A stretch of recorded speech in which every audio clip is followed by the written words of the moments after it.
सावन का महीना आते ही मंदिरों में हर हर महादेव की गूंज सुनाई देने लगती है। लोग कांवड़ उठाते हैं, भोलेनाथ को जल चढ़ाते हैं, व्रत रखते हैं और पूरा महीना भगवान शिव की भक्ति में लीन रहते हैं।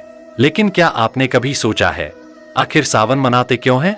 इसका मतलब क्या है और इसके पीछे क्या कहानी है? आज हम आपको सावन की सबसे प्रसिद्ध पौराणिक कथा बताएंगे और उसके साथ कुछ असली घटनाएं भी बताएंगे जो आपको सावन के महत्व को और गहराई से समझाएंगी। चलिए शुरू करते हैं।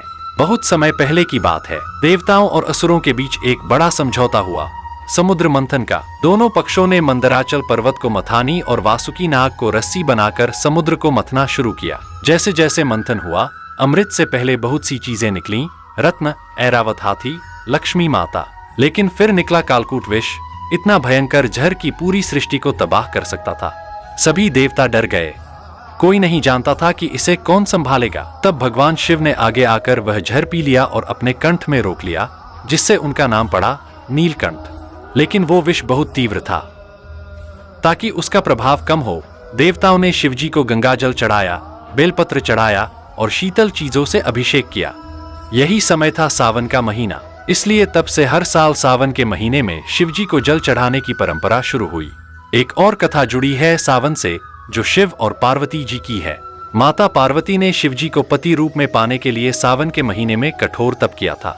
उन्होंने कई वर्षों तक उपवास किया, सिर्फ बेलपत्र और जल अर्पित किया और अंततः भगवान शिव प्रसन्न होकर विवाह के लिए मान गए। इसलिए भी सावन को दाम्पत्य सुख और शिव पार्वती की एकता का प्रतीक माना जाता है। कई महिलाएं और लड़कियां सावन में व्रत करती हैं ताकि उन्हें शिव जैसा पति मिले। सावन के महीने में मॉनसून अपने चरम पर होता है। हरियाली चारों ओर फैल जाती है, गायों को चारा मिलता है, खेतों में हरियाली होती है।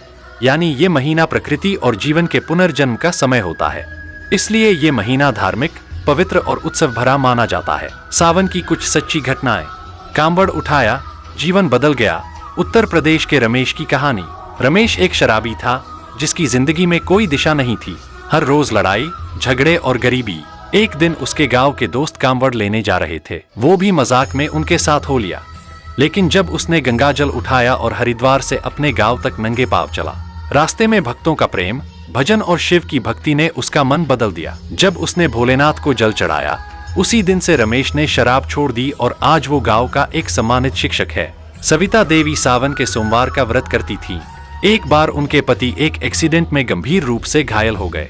डॉक्टरों ने जवाब दे दिया था, लेकिन सविता ने शिवरात्रि की रात 12 बजे पूरे श्रद्धा से शिवजी के सामने बैठकर प्रार्थना की, हे नीलकंठ, जैसे आपने विष पीकर सबको बचाया, वैसे ही मेरे पति को बचा लो। अगले दिन डॉक्टर्स ने बताया कि चमत्कार हुआ है, मरीज अब खतरे से बाहर है। पूरे गाँव में ये बात फैल गई। ये सावन का चमत्कार था। हर सोमवार को व्रत रखा जाता है। श्रावण सोमवार भगवान शिव का जलाभिषेक किया जाता है।